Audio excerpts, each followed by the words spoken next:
Calling all executive assistants. Are you looking for a way to elevate your skills or earn that promotion you've been eyeing?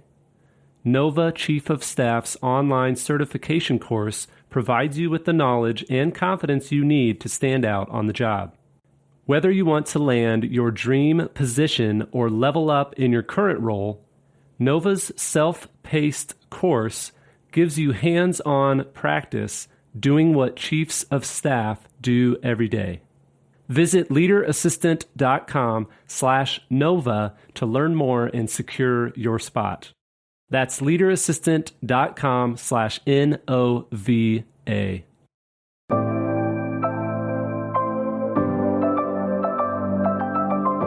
The Leader Assistant podcast exists to encourage and challenge assistants to become confident, game-changing leader assistants.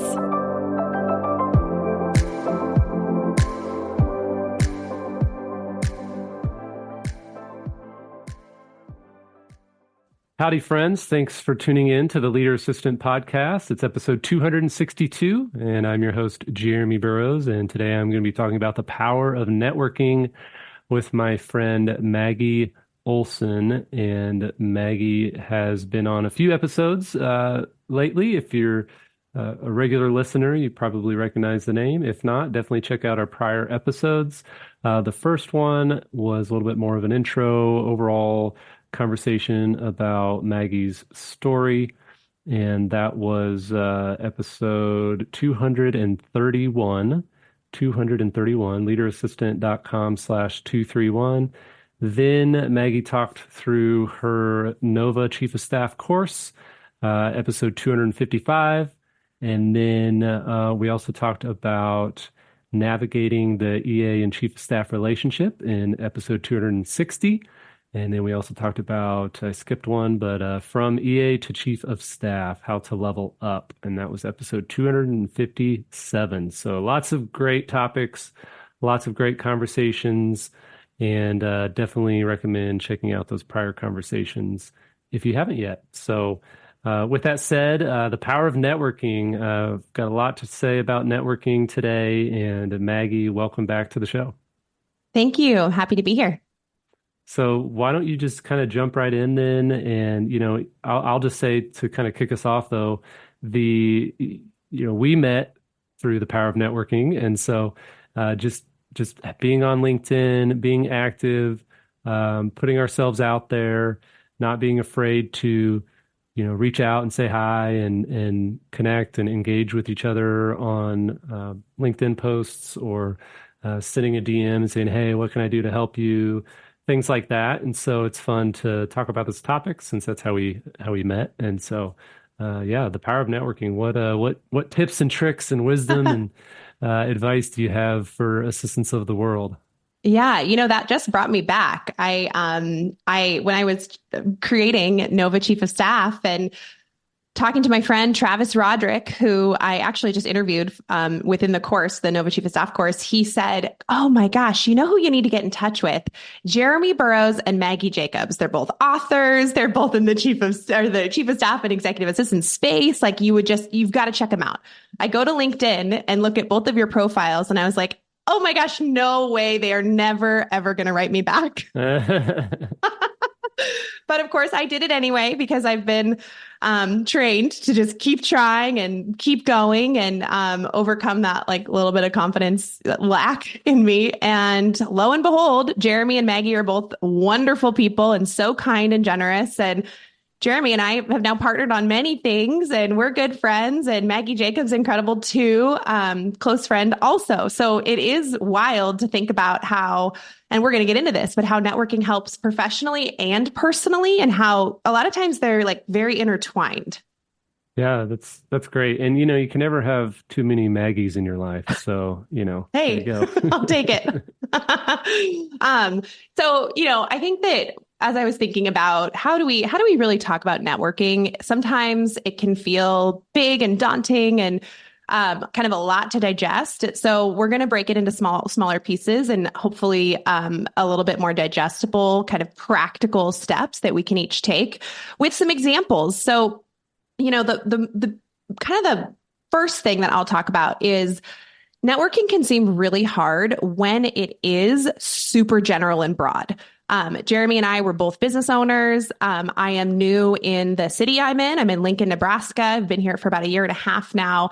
And thinking about going to business owner networking events and startup weeks and very broad general networking things just doesn't do it for me. I don't enjoy it. It's daunting. It feels like a lot of effort. And I honestly don't walk away with a lot from the time I put in, maybe a connection or two, but not really a lot. So when I think about the kind of networking that we're going to talk about today, and we're going to give examples around, it's really focused on networking for the passion and the connection and the interests that you have versus just general showing up. Like that's a lot harder and it's a lot scarier. Jeremy, what are your thoughts on kind of how to approach networking as a whole in that way? Yeah, I mean, I think part of it is a little bit about your personality. And, I'm an introvert and I get drained by networking too much. And Yeah. so it's really about, okay, what can you handle personally and what suits your strengths and your weaknesses and how to balance that. But then, yeah, my big thing is just in general with networking is to be a generous networker. And so whether it's personal or professional, I always like to think of, hey, I'm listening to this person as I'm networking with them, as I'm connecting with them, and I'm trying to figure out, okay, what's something I can do for them? What's something I can give to them? What's something I can help them with? And it comes naturally to me as an assistant who loves helping people. But being a generous networker versus those kind of high ego vampire networkers that are just like trying to get something from everyone they talk to. Yeah, yeah. And you are a generous networker. I can vouch for that. Servant leadership always also comes to mind. That term, we use that term a lot during my time at Nordstrom. It's really like, how are you serving the people that you're working with? If you're a leader and people are reporting to you, are you always available? Are you there for them generously in your time and consistency? So I think they really go hand in hand. And we will talk about kind of how to be a generous networker, how to be that connector towards the end of this chat. So, we touched on a little bit around networking for the things that drive you and the passion and the connection that you're looking for. Like I said, I wasn't into going to the startup weeks and all the things. What did drive me as a consultant was meeting with a restaurant like owner, gosh, what would the term be? Like a general manager, essentially, of a whole restaurant group. There's many in Omaha. There's many across the country, and they're a local business just down the street from Lincoln. And I grew up in the restaurant industry, and I would love to understand and learn more about what they do in these beautiful restaurants they're opening, and maybe someday work for them as a fractional chief of staff. That is the kind of networking that I want to do, that drives me. So thinking about what is the thing that you're passionate about, and how do you connect with that versus just approaching like super broadly and generally. Yeah. So I think the other component here, the next step would be networking doesn't have to be for either business or personal. Like there really is that nice symbiotic relationship between the two, where there can be. An example for this is, I just mentioned I moved to Lincoln about a year and a half ago, and I've only made one other move in my life outside of my hometown of Seattle. I was moved to Salt Lake City for my kind of this executive development program I was in with T-Mobile.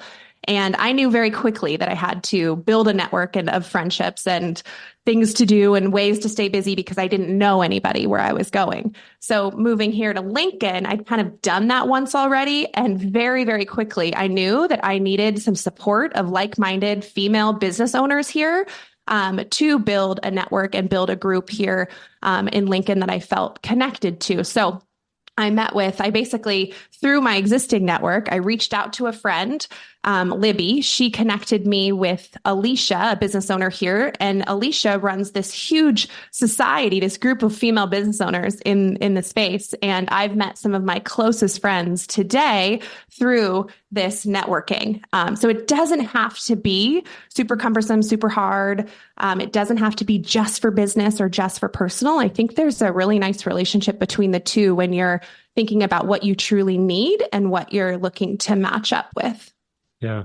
Yeah, definitely. And I think that, that a lot of people are like, well, they're intimidated by it. And, I do this thing when I travel where if I've got an evening free, for example, while I'm traveling, I will just send out a note to assistants in the area and just say, hey, do you want to meet up and network and have a quick casual happy hour? And I could like overthink it and be like, oh, well, like I've got to have the certain type of venue or, I've got to make sure it's in a certain area or whatever. But I try to just be like, you know what, let's just find something quick, make a decision, and then just put the invite out. And if people want to come, they can. And, and as an introvert in the past, I definitely was more intimidated by networking than I am now as I've practiced my extrovertedness a little bit more. But yeah, it doesn't have to be that complicated. It can literally be, hey, like I sent one out today because I'm going to be in St. Louis for our board meeting. And I said, hey, if you're going to be in around this afternoon, I went ahead and just put a calendar invite up, picked the location and invited everyone. And I just said, would love to see you if you can make it and, just see what happens. I love that. Have you had some friendships and relationships that have developed outside of those meetings afterwards? Yeah, definitely. And, it's funny because sometimes there's, two people show up, and you invite 30 people but you end up having good conversations and you end up being able to help each other out or stay connected. Or then the next time those two people invite two other people. And, but yeah, it's been, some of my closest connections in the world are people that I met through these just random meetups. Like, hey, I'm going to be in Denver. I'm going to host a breakfast, just casual meetup. And now I'm connected with several people from that meetup from 4 years ago that been on my podcast. We've done events together. All those kinds of things. It's very, very, very cool. I love that you do that. So the next thing that we should talk about here is actually networking for your job. Obviously, it's helpful. It's important. We've all heard that it's a lot easier to get a job through networking. We can chat about that a little bit, but I think there's two components here when you think about networking at work. First, you're networking for your current role. So are there other people in a similar role to you at your company or at an adjacent company? Are there people in roles that are similar to yours or kind of in your atmosphere that you should be connected to and networking with?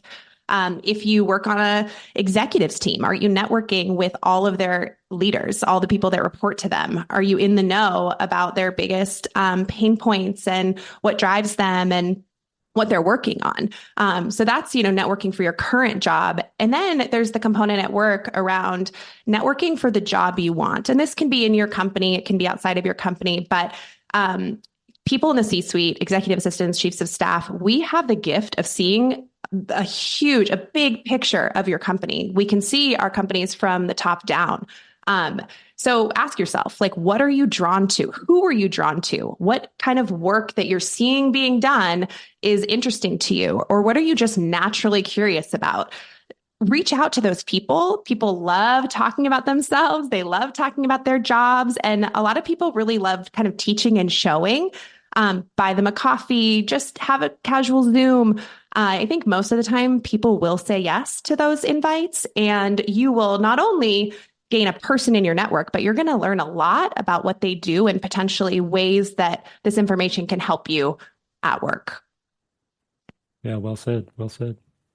And most of the jobs that I've gotten have probably been through networking. I can think of two just off the top of my head while I was at Nordstrom. A couple leaders I'd worked in the same kind of atmosphere environment in, or I'd interviewed with for a different job and didn't get, and kept in touch with them. And both of those relationships ended up in great promotions, great jobs for me. I also networked into the chief of staff role that I was in at T-Mobile through keeping a relationship with the C-suite team members that I knew. Yeah, I mean, I'm pretty sure all my jobs I've ever gotten, even my first real job at Walmart, uh, I someone we knew put in a word, put my name down or put their name down on my reference or whatever, and then my first job outside of Walmart, I knew someone, and then my current job, I was in between jobs, didn't know what I was going to do, but I knew I wanted to help assistants and help executives with assistants. And so I reached out to this guy that I knew and was like, "Hey, I'm thinking about starting this coaching business. You have assistants. I'd love to get your ideas." And that ended up being the guy that hired me like 6 months later as hire number one at Awesome. Capacity. And 7 years later, I'm still supporting him. And so, yeah, networking is definitely powerful.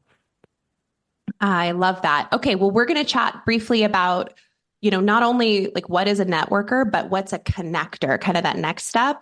And then I have an exercise that I'll share with the folks listening that you can do. It's straight out of our Nova Chief of Staff course that you can do at home that I'll walk you through. So when we think about being a connector, what does that mean? I found a little bit of information that I'm going to share from vault.com about Malcolm Gladwell. So that name's probably not too new to everybody. But essentially, author Malcolm Gladwell popularized the term connector in his book, The Tipping Point, and defined the word as someone who knows many people. But Wikipedia describes connectors as people in the community who know large numbers of people and who are in the habit of making introductions. A connector is essentially the social equivalent of a computer network hub. Connectors usually know people across an array of social, cultural, professional, and economic circles and make a habit of introducing people who work or live in different circles. So, in any case, you haven't seen a good networker until you've met a connector. And this person is somebody who everyone seems to know and never stands with two people without introducing them to each other. I'm sure we can think of those people in our lives. And a connector is always thinking about how to help other people in their network. When you are a connector, your network builds. When you're a connector, you are a better networker, and vice versa if you're doing both activities.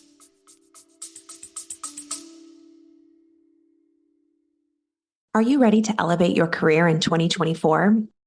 I'm Maggie Olson, founder of Nova Chief of Staff Certification, the first of its kind online course for aspiring and existing chiefs of staff. With curriculum taken directly from on-the-job responsibilities, Nova's self-paced learning modules provides you with hands-on experience so you can feel competent and confident moving into a chief of staff style role. It's the perfect next step for executive assistants. Head to leaderassistant.com/Nova to learn more, grab the syllabus, and enroll today. Yeah, and it's kind of the cheesy cliche saying that everybody always says is your net worth is your network or your network is your net worth, but it's so true. I love that. Yeah. It's like, do you have a person to call for this question or that, or this need or that? Are you a person someone reaches out to? And if not, how can you put yourself in a situation to be a resource for others? Yeah. And one other thing I thought of was, I've talked about this before, but John Acuff, author, speaker, John Acuff, he talks about this idea called the career savings account. And not just, you got to financially save up and invest and whatever so that you have money later, whatever. But there's actually a career savings account. And part of investing into your career savings account is being a generous networker, building relationships, maintaining relationships, and these things that you do with networking is you're actually making deposits into your career savings account. So I always thought that was a cool way to think about it. Yeah, that is a cool way to think about it. All right. So great. We think networking is important. Now, how do we figure out who is in our network or where to start? I know there's a lot of people out there, especially post-COVID, who were thinking, gosh, I used to be really good at networking, but I don't even know, do I even have a network anymore? So this exercise is straight from our Nova Chief of Staff certification course. You can do this right now. You can pause and grab a piece of paper, or just save this episode and come back to it. But what I want you to do is take 20 or 30 minutes and really reflect on your professional network. I'll walk you through some steps here. What you're going to do is create a diagram that's essentially your network bubble. This can be done just with pen and paper. If you love to design on computer, you can totally do that too, but by hand also is fine. First thing you're going to do is bigger paper, the better. Draw a circle in the middle of your page and put your name in it. Now, this is where the reflection comes in, and don't rush yourself here, but start to imagine your network of people that could potentially be professional resources to you. Here are some prompts to think through. School contacts, professors, etc. Maybe back when you were in school, or if you are in school currently, or you're in courses or classes. Who are those people? You're going to start to put bubbles around your first circle with your name in it for every person that you're thinking of. And the closest people to your name bubble are the people that you think of first, that those kind of early and strong connections in your life. And then you'll create a map that goes outward. So starting to think about your school contacts, professors, etc. The next prompt would be neighbors, community contacts, organization affiliations like volunteering, church, outreach, sports. If you start to reflect and you spend some time doing this, your network is getting bigger and bigger. Think about where you work right now. Think about your previous work contacts. Pull up LinkedIn if you need to. Start adding bubbles and grow that network map wider and wider. Think through parents, family members, family friends, sort of keep that thought around professional resources for you, since this is a bit of a professional networking exercise. And then think about your mentors, your friends, and anybody else that you could possibly turn to from a professional resource standpoint. So again, put your closest contacts in the bubble that's closest to your name in the center, but create bubbles for everyone that you can think of. Now, once you've created this, and it's probably going to be a bit of a working process, you might go, cook some dinner, go to bed, and think of a few more people. That's fine. Totally add to it. But when you come back to it and look at it again, do a little bit more reflecting. Did you think that your network was this size? What areas of your network map do you think that you want to grow your network in? Are there specific people in your network that you want to be more proactive about keeping in touch with? Some ahas that came up like, oh my gosh, that's such a good one. Can't believe I didn't realize this right away, but I actually really want to be in touch with this person. And then finally, are there certain people in your network that you could reach out to for professional opportunities?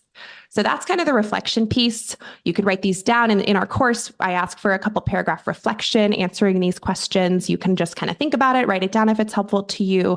And then I think the final step, Jeremy, is take some action.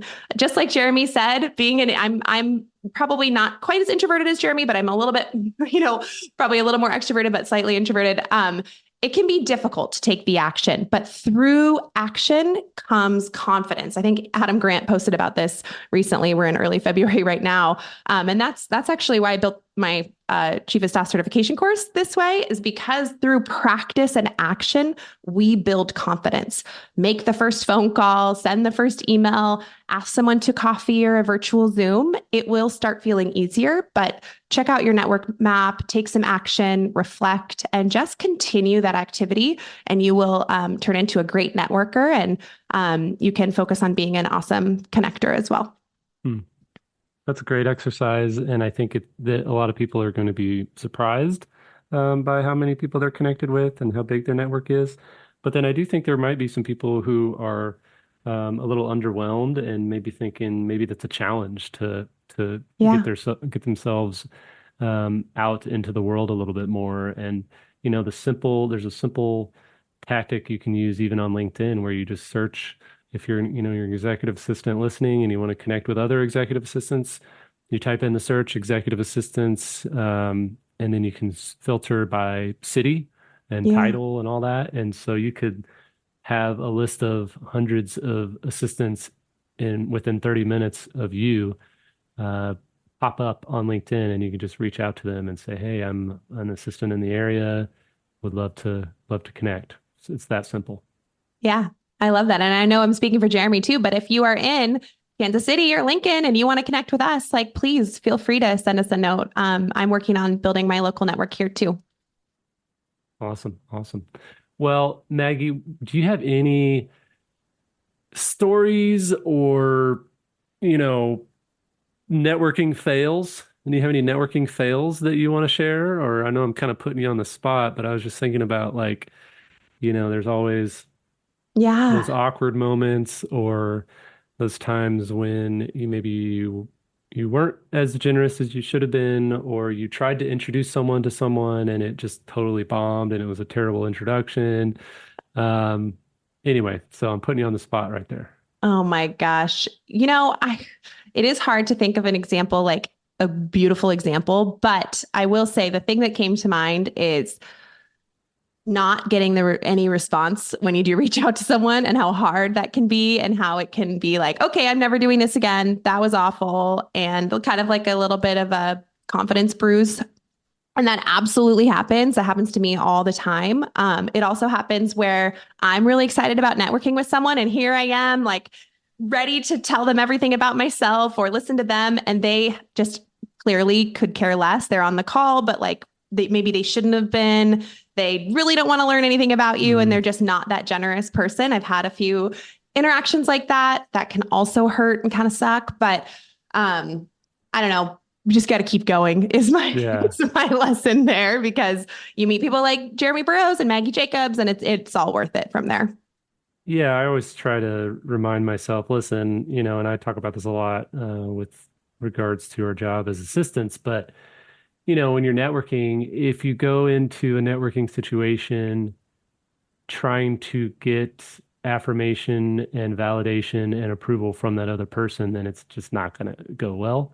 And so reminding yourself that, hey, you know what? I am a valuable human being no matter how this interaction goes. That really helps ground me and helps me, just move on and not take things personally when an interaction goes sour. Yeah, I love that. That's great advice.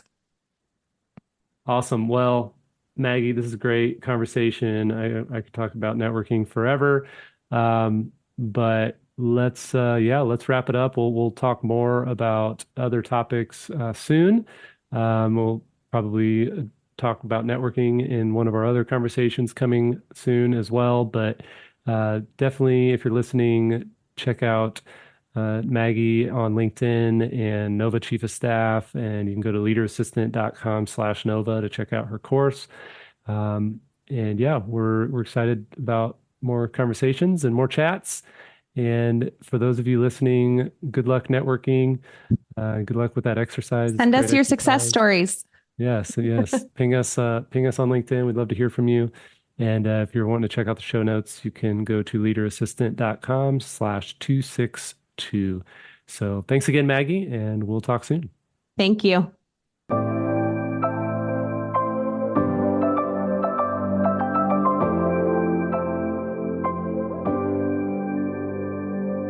Please review on Apple Podcasts.